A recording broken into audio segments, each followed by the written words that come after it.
ये तस्वीरें, जिस तस्वीरों की प्रतीक्षा में थी, हाई लेवल मीटिंग की बात हम कर रहे थे, उसकी तस्वीर भी ये देखिए अब सामने आ रही है।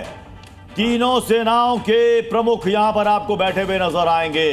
प्रधानमंत्री के साथ हाई लेवल मीटिंग बैठे हुए हैं। बिल्कुल, रक्षा सचिव है, एनएसए हैं, सीडीएस हैं, प्रधानमंत्री नरेंद्र मोदी आप देख ही रहे हैं, और इसके अलावा तीनों सेनाओं के प्रमुख इस मीटिंग में मौजूद हैं।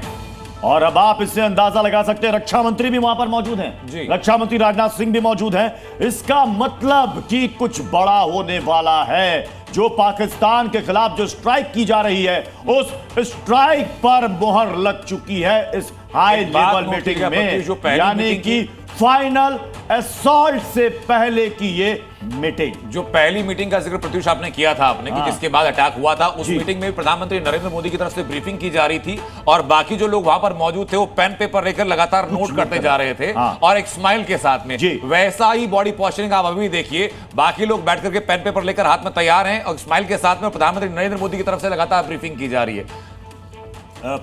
इस समय चंदन जी, एक और बात मैं आपको बताना चाहूंगा।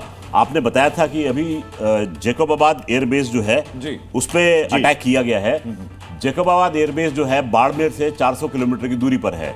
इस समय पाकिस्तान ने हमारे बाड़मेर शहर पर आंख उठाने की कोशिश की थी, और भारतीय सैन्य शक्ति ने तुरंत जवाब देते हुए यह सिग्नल दिया, तुम कोशिश करो और हम तुमको उसका जवाब देंगे। तुम कोशिश करो, हम करके दिखाएंगे। वैसा कुछ हो रहा है। वैसे ये मीटिंग लगातार जारी है।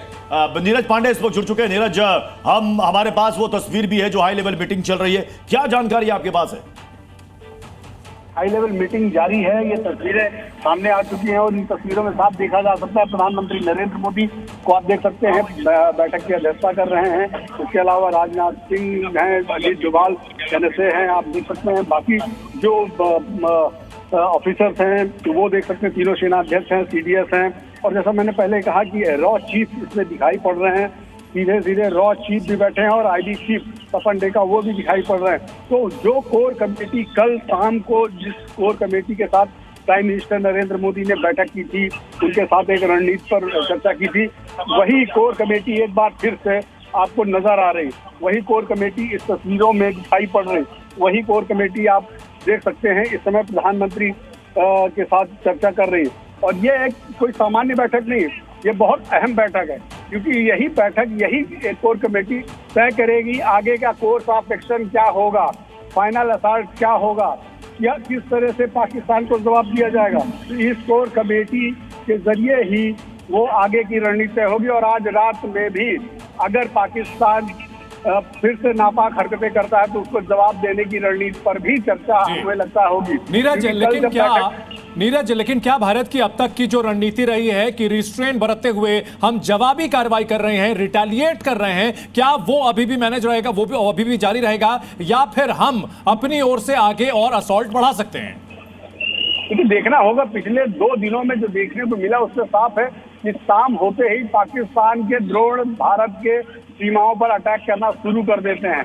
ये अलग बात है कि हमारी सेना इतनी मुस्तैद है कि उनको निष्क्रिय कर देती है, और बाद में कल जो हुआ, कल यानी कि भारत की सेना ने जवाबी कार्रवाई की, उनके शहरों में घुसकर कहीं ना कहीं उनको सबक सिखाने की कोशिश की। आज देखिए, कल शाम को 6 बजे 7 बजे बैठक हुई थी पीएम के साथ, लेकिन आज प्राइम मिनिस्टर ने 1 बजे ही ये बैठक बुला ली। 1 घंटे हो चुका है इस बैठक को। 1 बजे बैठक शुरू हुई थी, 1:56 हो चुके, 56 मिनट अभी तक इस बैठक को कंप्लीट हो चुके हैं, और आगे ये बैठक भी अगले आधा घंटा 1 घंटा और चलने वाली। तो कल जो शाम को बैठक हुई थी, आज वो दिन में बैठक हो रही है। इसका मतलब ये हो गया कि प्राइम मिनिस्टर अब ये चाहते हैं कि शाम 6 बजे से ही चौकसी बरती जाए, यानी कि किसी को मौका ना दिया जाए। यदि वो गलतियां करते हैं तो उनको सबक सिखाया जाए।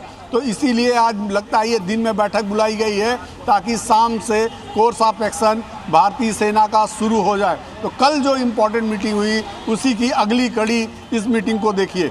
जी बिल्कुल नीरज, इन सब के बीच क्या किसी तरह की ब्रीफिंग एक्सपेक्ट की जा सकती है इस मीटिंग को लेकर के? हालांकि जो ब्रीफिंग हो रही है अब तक सैन्य बलों की ओर से की जा रही है, लेकिन क्या इस मीटिंग को लेकर कोई ब्रीफिंग एक्सपेक्ट की जाए?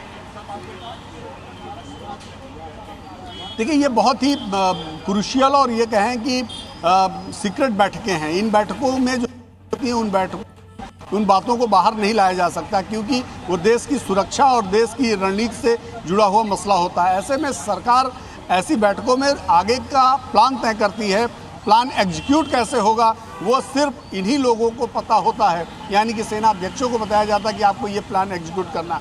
मुझे जो समझ है, जो जितने दिन सरकार को कवर करते मैंने देखा है, उसमें एक बात साफ हो गई है, सरकार की तरफ से अब जो भी बातें रखनी होगी वो MEA की तरफ से, MEA के जो सेक्रेटरी हैं और दो स्पोक्स पर्सन बनाए गए, कुरैशी और भूमिका सिंह, ये दोनों लोग, यानी यही 3 लोग अगले दिनों तक, जब तक सामान्य नहीं हो जाएंगे हालात, रोजाना की ब्रीफिंग वही करेंगे। बिल्कुल नीरज, इस पर आप और जानकारी दें उससे पहले अपने दर्शकों को यह बड़ी खबर विस्तार से बता देते हैं। प्रधानमंत्री नरेंद्र मोदी इस वक्त अहम बैठक चेयर कर रहे हैं, उनके साथ NSA मौजूद हैं, तीनों सेनाओं के प्रमुख मौजूद हैं। इस वक्त ये बड़ी खबर आ रही है, तस्वीर भी हम आपको दिखा रहे हैं जिसमें NSA और तीनों सेनाओं के प्रमुख के साथ CDS भी इस मीटिंग में मौजूद है। प्रधानमंत्री नरेंद्र मोदी की हाई लेवल मीटिंग चल रही है। पाकिस्तान के साथ जिस तरह यहां पर मिलिट्री यहां पर कॉन्फ्लिक्ट चल रहा है और ऐसे में पाकिस्तान की ओर से जो भी यहां पर एग्रेशन दिखाया जा रहा है, एस्केलेशन किया जा रहा है, भारत की ओर से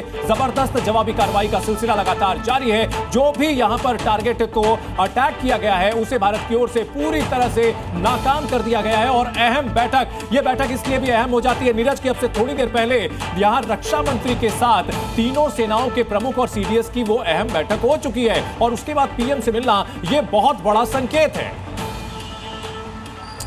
सर मैं आपके पास आऊंगा। देखिए जी नीरज, अपनी बात आप पूरी कीजिए। देखिए क्या होता है कि जब भी इस तरह के हालात होते हैं तो सभी लोग अपने कमांडिंग ऑफिसर को सूचना देते हैं, उनको जानकारी देते हैं।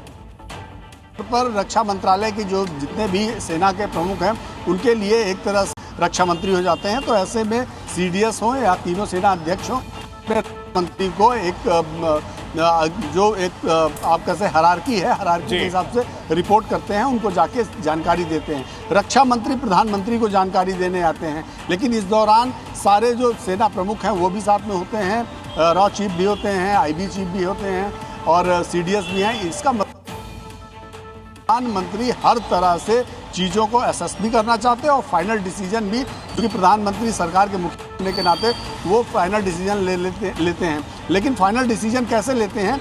अधिकारियों से जो इनपुट मिलता है उसके आधार पर क्या पॉलिटिकली सही होगा, क्योंकि देखिए सिर्फ सेना सुरक्षा का ही मसला नहीं, अंतरराष्ट्रीय स्तर पर भारत, बहुत अहम बात आपने नीरज कही है, अंतरराष्ट्रीय संबंधों की बात है। और इसी पर मेरा अगला सवाल था कि ये खबर आई कि अमेरिका के जो विदेश मंत्री है मार्को रूबियो, उन्होंने बात की विदेश मंत्री एस जयशंकर से और तनाव कम करने को कहा। आज सुबह ये खबर आपने दी थी कि जो सऊदी अरब के मंत्री हैं वो भी भारत का दौरा करके गए हैं। ऐसे में अंतरराष्ट्रीय संबंधों वाला एंगल भी इस बैठक में निश्चित तौर पर होगा।